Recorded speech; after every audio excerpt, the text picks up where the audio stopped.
back to our weekly reflection.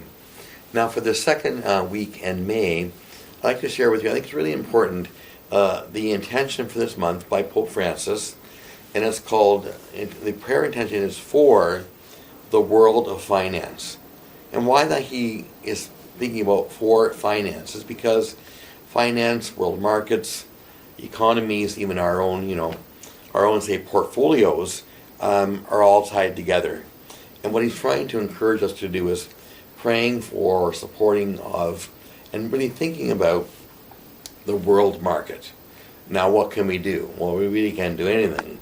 But it's really trying to protect and to encourage that there are ordinary people like you and I that are actually, because of the markets, or being left behind, especially in this world market, especially in the pandemic. The real concern about jobs, loss of jobs, the poor are getting poorer, especially when we think about our St. Vincent de Paul, which we don't have in our parish, but the poor of our area and the poor also of the developing world.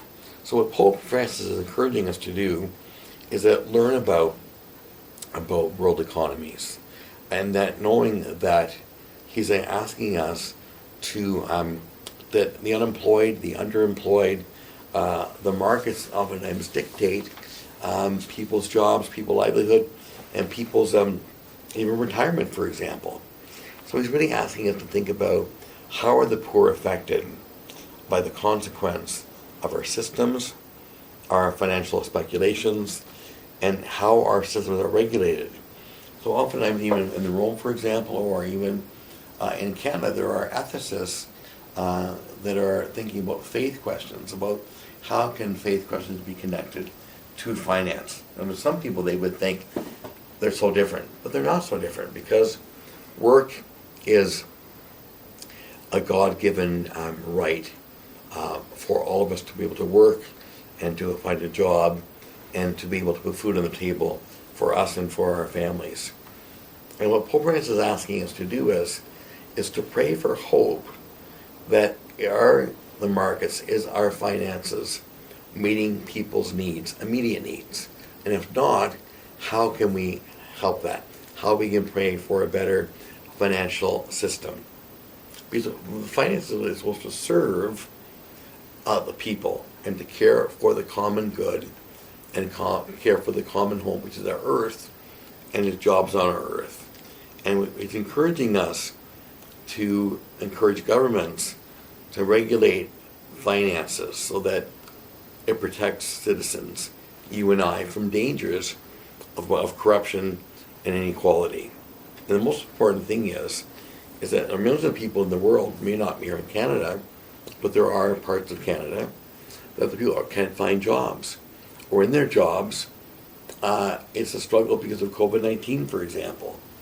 So what we're asking us to do again is to put not finances first, but putting people first in finances, putting people first in the job market, putting people in their rights and their dignity in an important way, knowing that people's needs come first.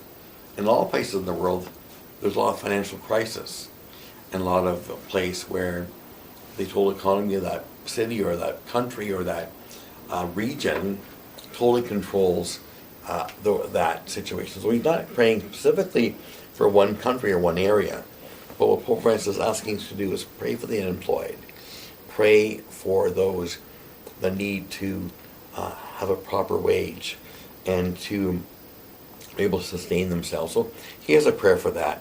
So may God watch over our finance, may God watch over unemployment, may God watch over those that if they cannot fend for themselves, can speak for themselves, that we have equality and then we have employment for all people for the common good. So we pray for that. It's a great mission of Pope Francis to know that each person, and the poor person and the person that needs to put food on their table, is as equal as anyone else. So may God bless you all, and please pray for this intention from Pope Francis.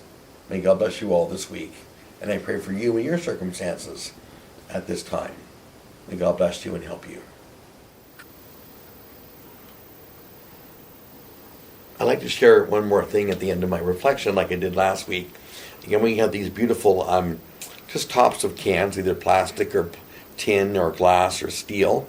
And this was made by actually one of our confirmation young people, Fire, Wind, and Oil, which is a part of their confirmation. So you can, when we have these crosses too, which we can put on them as well too, or we can get more crosses. So again, it's going to be put on a tree outside and in the springtime.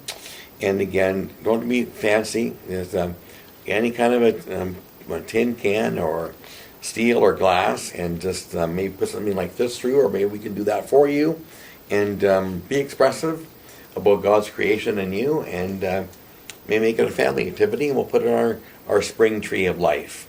So that's what we're going to do this in the next couple of weeks. So any questions about that, you can actually give me a call.